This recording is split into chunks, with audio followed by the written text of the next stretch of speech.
Every day, Sir Topham Hatt came to the station to catch his train. "Hello," he always said to Thomas. "Don't let the silly freight cars tease you. Remember, you have an important job as a special helper in the train yard."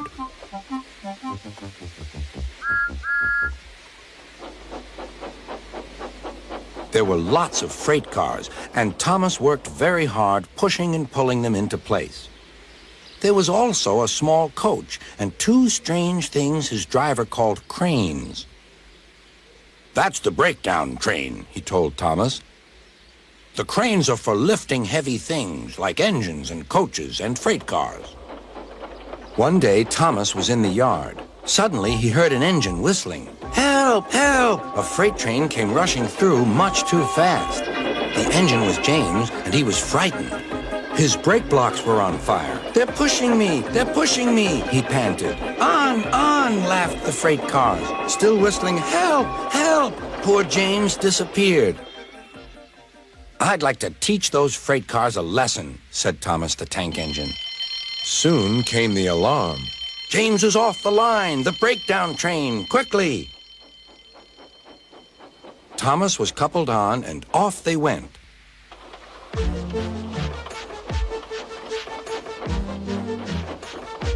Thomas worked his hardest. "Hurry, hurry, hurry," he puffed.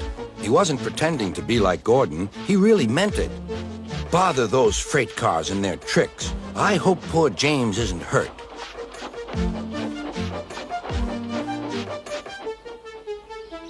James's driver and firemen were feeling him all over to see if he was hurt.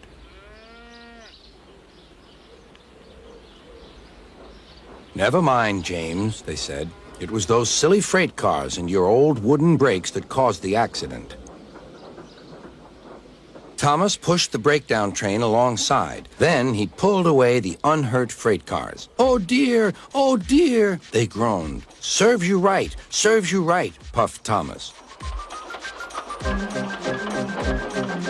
He was hard at work, puffing backwards and forwards all afternoon. "This'll teach you a lesson, this'll teach you a lesson," he told the freight cars. And they answered, "Yes, it will, yes, it will." They left the broken cars. Then, with two cranes, they put James back on the rails.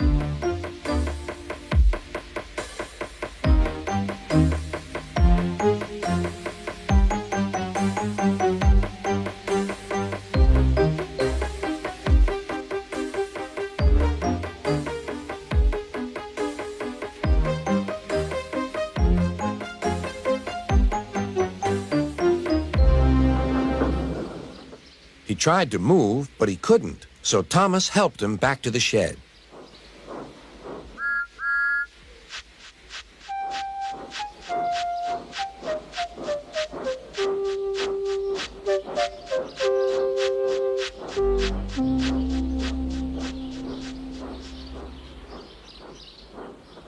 Sir Topham Hatt was waiting anxiously for them.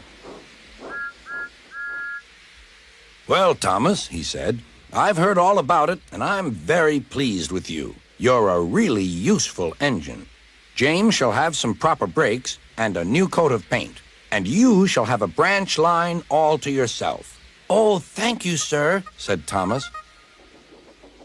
Now Thomas is as happy as can be. He has a branch line and two coaches called Annie and Clarabelle. He puffs proudly backwards and forwards with them all day.